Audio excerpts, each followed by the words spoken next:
Le retour du Christ, la résurrection des morts et le jugement général. À la fin du monde, Jésus-Christ, avec une grande puissance et une grande gloire, viendra du ciel avec ses anges pour juger les vivants et les morts.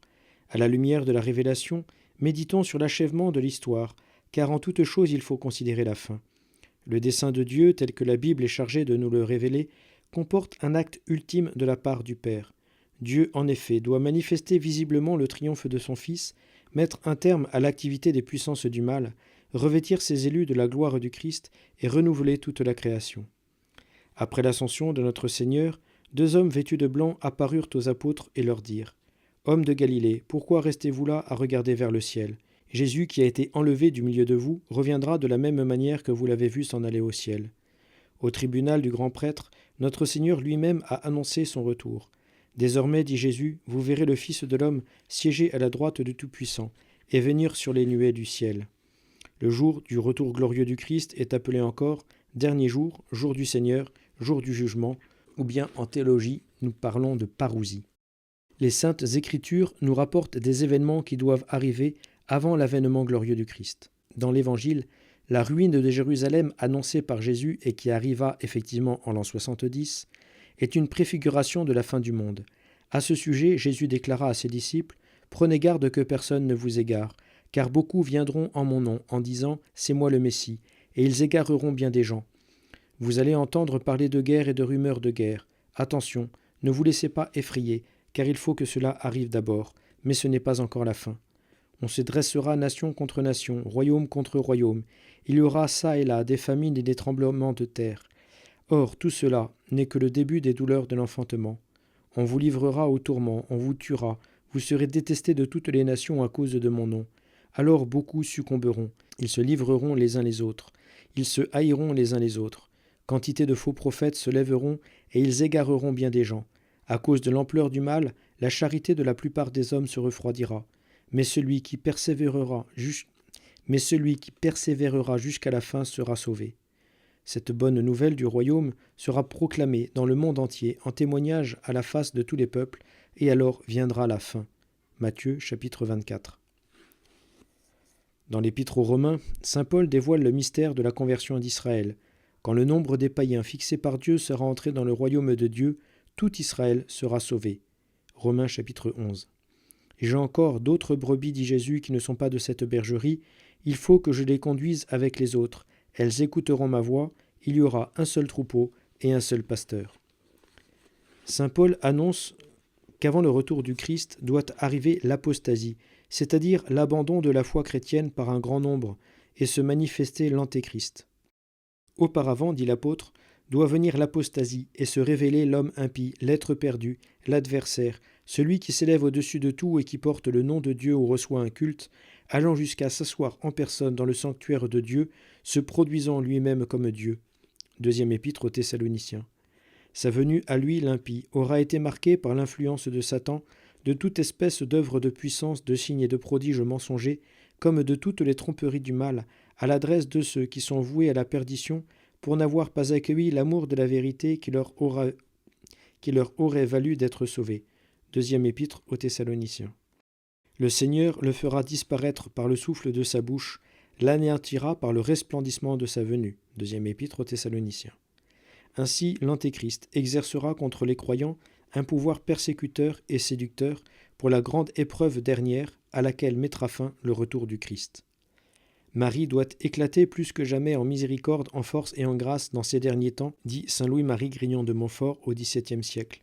Marie doit être terrible au diable et à ses suppôts, comme une armée rangée en bataille, principalement dans ces derniers temps. Jésus a annoncé les dernières épreuves, les ultimes difficultés, les catastrophes de la fin, mais le message essentiel, la bonne nouvelle, c'est le retour glorieux du Christ. Lorsque cela commencera d'arriver, dit Jésus, redressez-vous et relevez la tête, car votre délivrance est proche. Jésus a laissé indéterminer la date de son retour. À la fin de son discours eschatologique, Jésus dit « Quant au jour et à l'heure, nul ne les connaît. » Peu avant l'ascension, Jésus déclara à ses disciples « Il ne vous appartient pas de connaître les délais et les dates que le Père a fixés dans sa liberté souveraine. » L'Église avance dans son pèlerinage à travers les persécutions du monde et les consolations de Dieu, dit saint Augustin, annonçant la croix et la mort du Seigneur jusqu'à ce qu'il vienne. La vertu du Seigneur ressuscité est sa force pour lui permettre de vaincre, dans la patience et la charité, les afflictions et les difficultés qui lui viennent à la fois du dehors et du dedans, et de révéler fidèlement au milieu du monde le mystère du Seigneur, encore enveloppé d'ombre jusqu'au jour où finalement il éclatera dans la pleine lumière. La résurrection des morts. À la fin du monde, tous les morts ressusciteront, chaque âme reprenant le corps qu'elle avait en cette vie. Alors tous les hommes avec leur corps et leur âme réunis pour toujours assisteront au jugement général et recevront selon leurs œuvres, bonnes ou mauvaises, les uns avec le Christ la gloire éternelle, les autres avec le diable un châtiment perpétuel. Le Christ est mort et ressuscité pour nous sauver tout entier, âme et corps. Un jour viendra où la rédemption du Christ aura son plein effet, le jour de la résurrection générale à la fin des temps. L'heure vient, dit Jésus, où tous ceux qui gisent dans la tombe en sortiront, ceux qui auront fait le bien pour une résurrection de vie, ceux qui auront fait le mal pour une résurrection de damnation. Au temps du Christ, il y avait une secte juive, les Sadducéens, qui niaient la résurrection future des corps. Ils vinrent même trouver Jésus pour lui poser une question embarrassante. Si une femme se marie successivement à sept frères, de qui sera-t-elle la femme au jour de la résurrection ? Jésus leur répondit, « Vous êtes dans l'erreur, parce que vous méconnaissez les Écritures et la puissance de Dieu. À la résurrection, en effet, on ne prend ni femme ni mari, mais on est comme des anges dans le ciel. Et pour ce qui est de la résurrection des morts, n'avez-vous pas lu l'oracle dans lequel Dieu vous dit « Je suis le Dieu d'Abraham, le Dieu d'Isaac et le Dieu de Jacob ». Ce n'est pas de mort, mais de vivant qu'il est Dieu. Dans son discours sur le pain de vie, Jésus déclara « C'est la volonté de mon Père que quiconque voit le Fils et croit en lui ait la vie éternelle, et que je le ressuscite au dernier jour. Qui mange ma chair et boit mon sang a la vie éternelle, et je le ressusciterai au dernier jour. Je suis la résurrection et la vie, dit Jésus à Marthe. Qui croit en moi, fût-il mort, vivra, et quiconque vit et croit en moi ne mourra jamais. Ne mourra jamais. » Notre Seigneur annonce la résurrection générale à la fin des temps, et il confirme son enseignement par des preuves d'expérience en ressuscitant des morts. Il ressuscite le fils unique de la veuve du village de Naïm, la fille de Jaïr, son ami Lazare. Ces résurrections sont comme 3 rayons de lumière dans la nuit de la mort. Mais il est une résurrection qui est comme le lever du soleil divin dans le monde, c'est la résurrection du Christ. Car le retour de Jésus après sa mort, ce n'est pas une simple prolongation de vie après une interruption, c'est le commencement d'une autre vie, de la vie divine et physique, de l'homme dans le royaume de Dieu. Le Christ ressuscité ne meurt plus, il demeure à jamais avec son corps glorifié. La résurrection du Christ est la promesse et la garantie de notre propre résurrection. Elle est le premier acte de la résurrection générale. Le Christ est le chef de l'humanité, la tête d'un immense corps, le corps mystique qui est l'Église. Comme nous sommes tous solidaires d'Adam, duquel nous tenons le péché et la mort, en même temps que la vie naturelle, nous sommes appelés à être solidaires du Christ dans la rémission des péchés et la résurrection. Le Christ est ressuscité des morts, dit saint Paul, prémisse de ceux qui se sont endormis, car la mort étant venue par un homme, c'est par un homme aussi que vient la résurrection des morts. De même, en effet, que tous meurent en Adam, tous revivront dans le Christ. Première épître aux Corinthiens, chapitre 15. Dieu, qui a tout créé de rien, réalisera la résurrection des morts en vertu de sa toute-puissance. Celui qui peut le plus peut le moins. Pour le bon Dieu, il n'est pas plus difficile de ressusciter que de créer. Rien n'est impossible à Dieu. Tertullien disait aux chrétiens, « Celui qui nous a fait saura bien nous refaire. Celui qui nous a tirés du néant saura bien nous tirer du tombeau. » Tout dans la nature se résume dans une série de morts et de renaissances. Dieu a publié la résurrection dans ses œuvres avant de la publier dans ses paroles. La résurrection nous apparaît comme souverainement convenable. L'homme étant composé d'un corps et d'une âme spirituelle, il est normal que leur séparation ne soit pas définitive. Le corps est aussi l'instrument dont l'âme se sert pour le bien comme pour le mal. C'est avec le corps que l'homme accomplit de bonnes œuvres. Le corps est en outre sanctifié par les sacrements. Il devient le temple de l'homme-Dieu par la communion. La possession du corps ressuscité complétera et parfera le bonheur de l'âme au ciel. Mais avec le corps aussi, l'homme accomplit des œuvres mauvaises. C'est pourquoi, pour les damnés, les corps ressusciteront dans l'incorruptibilité et l'immortalité, mais ils ne seront pas glorifiés. Ils endureront, avec leur âme séparée de Dieu, des souffrances éternelles. Ainsi, c'est le tout humain qui s'est posé dans la vie terrestre pour ou contre Dieu, qui a choisi et fixé son éternité. C'est le tout humain qui se retrouvera dans l'éternité, heureux ou malheureux. À la résurrection, les corps des justes seront transformés et glorifiés sur le modèle du corps du Christ ressuscité. Le Seigneur Jésus-Christ, dit saint Paul, transfigurera notre corps de misère pour le conformer à son corps glorieux. Philippiens chapitre 3. Pour préciser ce qu'il adviendra de nous dans l'au-delà, portons nos regards sur le Christ, car les propriétés de son corps glorifié apparaîtront aussi dans le nôtre. Quand le Christ revient ressuscité auprès des apôtres, ce n'est ni un esprit ni un fantôme. Son corps est réel. Les apôtres le voient, le touchent. Bien qu'il n'en ait pas besoin, le Christ mange devant eux. Mais le corps glorifié du Christ n'est plus soumis aux lois de la matière. Il ne connaît plus ni la souffrance ni la mort. En Jésus victorieux, la glorification a renversé les barrières de l'espace et du temps.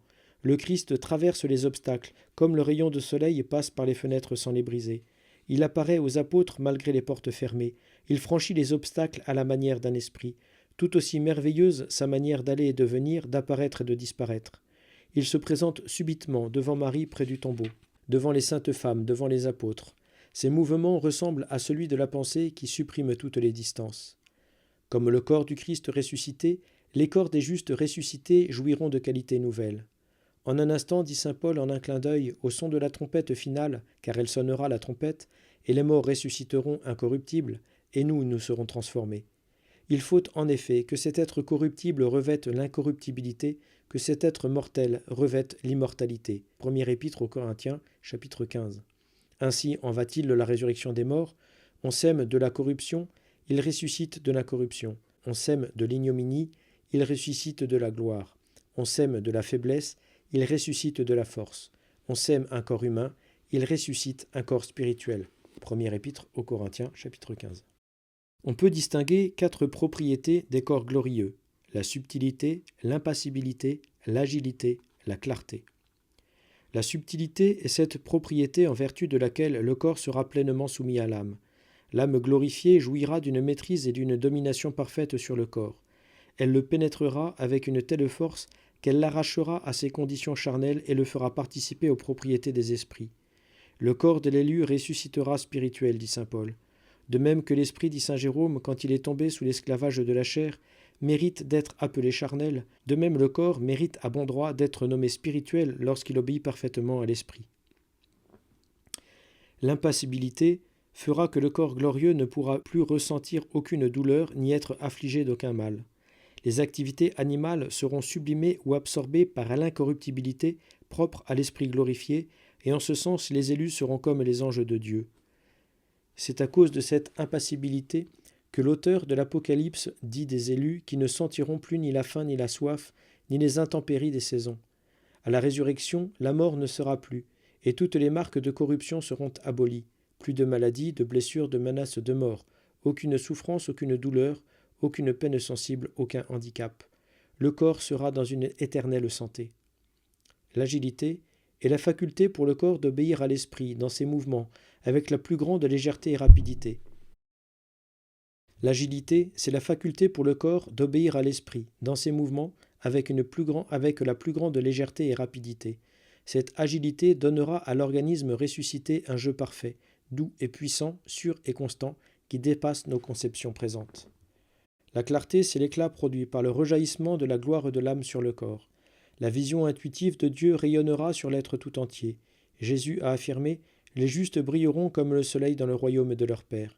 La transfiguration de Jésus sur le Tabor et après sa résurrection est l'image de cette clarté. La reconstitution de l'humanité intégrale par la résurrection appellera la création d'un monde nouveau proportionné au corps glorifié. Selon la promesse du Seigneur, saint Pierre écrit dans sa 2e lettre « Ce sont de nouveaux cieux et une terre nouvelle que nous attendons où la justice habitera ». Et saint Jean, dans l'Apocalypse, affirme à son tour que dans une vision prophétique de la nouvelle Jérusalem, il vit un ciel nouveau, une terre nouvelle. La création en attente aspire à la révélation des fils de Dieu, dit saint Paul. Si elle fut assujettie à la vanité, c'est avec l'espérance d'être elle aussi libérée de la servitude de la corruption, pour entrer dans la liberté de la gloire des enfants de Dieu. Nous le savons en effet, toute la création, jusqu'à ce jour, gémit en travail d'enfantement. Ainsi, l'univers est associé aux destinées de l'homme.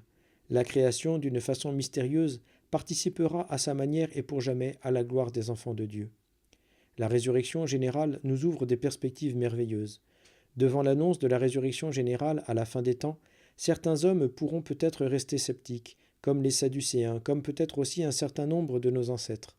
S'ils avaient entendu parler des merveilles du téléphone, de la radio, de la télévision, des ordinateurs, de l'automobile, des voyages autour de la Terre et sur la Lune.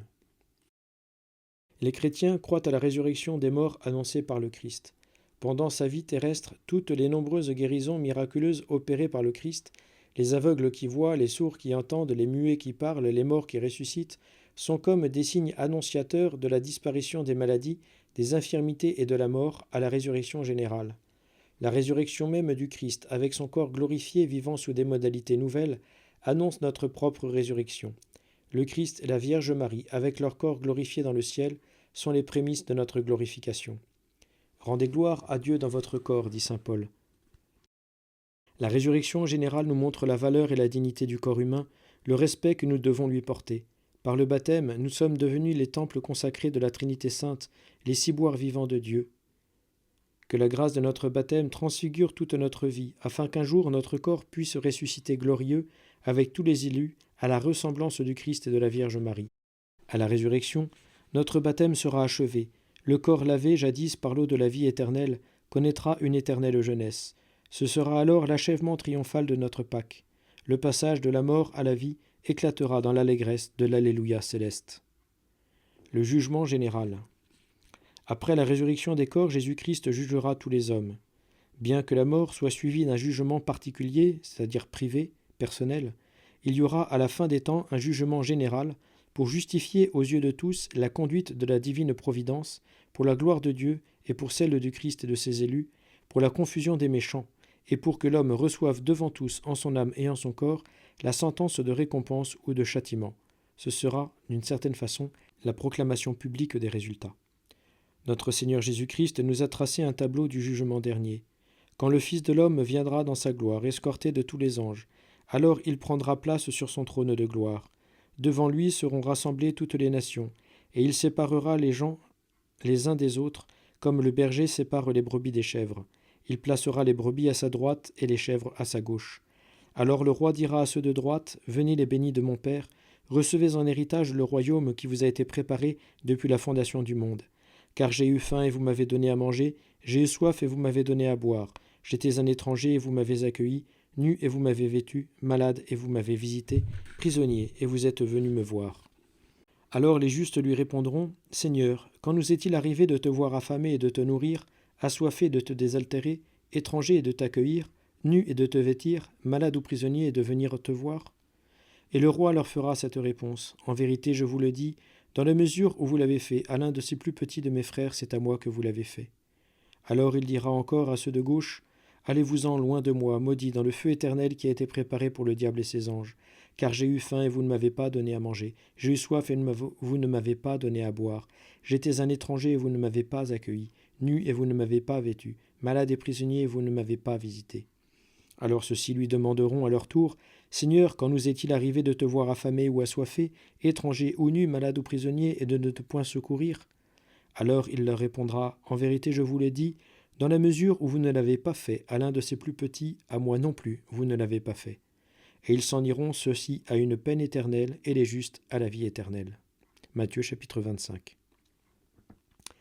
Ainsi, le tableau du jugement dernier nous montre l'importance du grand commandement de Jésus, « Aimez-vous les uns les autres. Oui, comme je vous ai aimé, vous aussi aimez-vous les uns les autres. À ceci tous vous reconnaîtront pour mes disciples, à cet amour que vous avez les uns pour les autres. » Jean chapitre 13. J'ai eu faim, dit Jésus, vous ne m'avez pas donné à manger. La charité nous portera à nous intéresser aux conditions de vie des pauvres, des petits, qui n'arrivent pas à subvenir à leurs besoins matériels, et nous les aiderons dans la mesure de nos possibilités. Et avec nos dons, nous leur manifesterons notre estime et notre amitié. Nous aimerons aussi partager notre foi avec nos frères, leur apporter le pain de la vérité, le pain de l'Évangile, le pain eucharistique.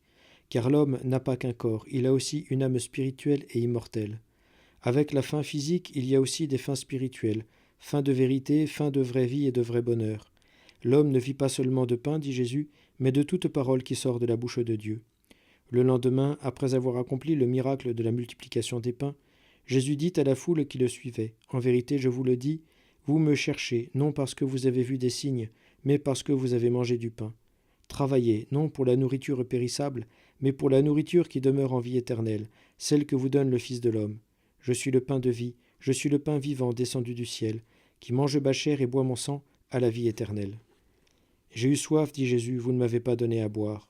Quiconque donnera à boire à l'un de ces petits rien qu'un verre d'eau fraîche En tant qu'il est un disciple, en vérité je vous le dis, il ne sera pas frustré de sa récompense. Matthieu chapitre 10. Notre charité doit être attentive aux besoins des autres et se manifester par toutes sortes de délicatesses et de services. Avec la soif physique, il y a aussi des soifs spirituelles à apaiser. Nous aimerons aussi conduire nos frères à la vraie source d'eau vive. Sous le régime de l'ancienne alliance, Dieu disait « Ils m'ont abandonné, moi la source d'eau vive, pour se creuser des citernes lézardées qui ne tiennent pas l'eau. » Assis près du puits de Jacob, Jésus dit à la Samaritaine « Donne-moi à boire. » Puis il ajouta « Quiconque boit de cette eau aura soif à nouveau. Mais qui boira de l'eau que je lui donnerai n'aura plus jamais soif. L'eau que je lui donnerai deviendra en lui source d'eau jaillissant en vie éternelle. » À l'occasion de la fête des Tentes, Jésus lança cet appel aux hommes. « Si quelqu'un a soif, qu'il vienne à moi et qu'il boive, celui qui croit en moi. » Comme dit l'Écriture, des fleuves d'eau vive jailliront de son cœur. Il parlait de l'Esprit Saint que devaient recevoir ceux qui croient en lui. J'étais étranger et vous m'avez accueilli. Sachons être accueillants et s'il le faut hospitaliers envers ceux qui se présentent à nous. Nous les aiderons aussi à accueillir le Seigneur qui se tient à la porte et qui frappe, pour venir en chacun de nous y établir sa demeure. Si quelqu'un m'aime, dit Jésus, il gardera ma parole, et mon Père l'aimera, et nous viendrons à lui, et nous ferons chez lui notre demeure. J'étais nu, et vous m'avez vêtu. Un jour, saint Martin, encore catéchumène, rencontra un pauvre qui était sans vêtements, et qui lui demanda l'aumône en nom du Christ. Saint Martin lui donna la moitié de son vêtement. La nuit suivante, le Christ lui apparut revêtu de cette moitié de manteau, et disait aux anges ces paroles, « Martin catéchumène m'a revêtu de cet habit. » Sachons-nous aussi, dans la mesure de nos moyens, apporter les vêtements aux pauvres qui n'en ont pas suffisamment. Pensons aussi au dénûment spirituel des âmes, et efforçons-nous de les revêtir de Jésus-Christ, comme nous le demande saint Paul. Revêtez-vous du Seigneur Jésus-Christ. J'étais malade et vous m'avez visité. Les malades, les infirmes, sont comme les membres souffrants du Christ. Le soin des malades est un service admirable et méritoire.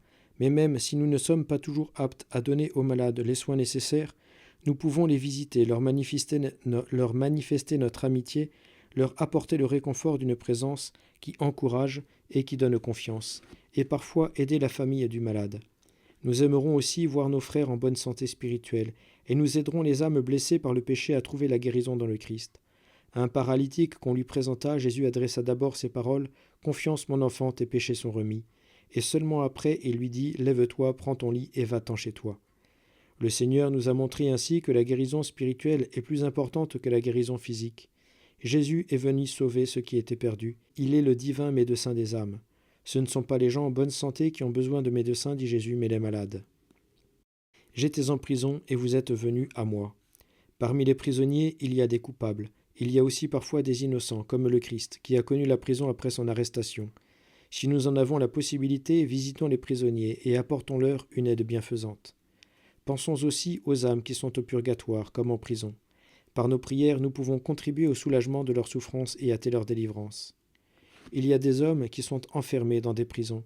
Il y en a aussi qui sont enchaînés par les liens du péché, prisonniers de telle ou telle mauvaise habitude et par suite captifs du démon. Tout homme qui commet le péché est un esclave, dit Jésus. Tout en nous libérant nous-mêmes du péché, nous aiderons aussi nos frères à s'en libérer, en recourant au grand libérateur de l'humanité, Jésus-Christ, notre Seigneur. Si vous demeurez dans ma parole, dit Jésus, vous serez vraiment mes disciples, vous connaîtrez alors la vérité, et la vérité vous fera libre. Nous aimerons nos frères en priant pour eux, en offrant à la Sainte Trinité actions, sacrifices, accomplis en union intime avec le cœur de Jésus pour le salut et la sanctification de leur âme. Notre Seigneur disait à sainte Gertrude, « Je suis le salut et la vie de l'âme, et j'ai incessamment faim et soif du salut des hommes. Priez pour les pécheurs et pour les défunts. Vous apaiserez ma faim, ma soif, vous me vêtirez, vous me consolerez, vous me visiterez comme étant en prison, et vous recevrez la plus douce, la plus avantageuse récompense que vous puissiez attendre de ma sagesse et de ma fidélité. » Ainsi, au soir de notre vie, nous serons jugés sur l'amour. Soyons donc les témoins rayonnants de la bonté, de l'amour, de la miséricorde de Dieu. Comme le Christ, nous devons passer en faisant le bien. Aimons-nous les uns les autres comme Jésus nous a aimés. Alors un jour, nous aurons le bonheur d'entendre cette parole que le Seigneur nous adressera. « Venez, les bénis de mon Père, recevez en héritage le royaume, préparé pour vous depuis la création du monde. »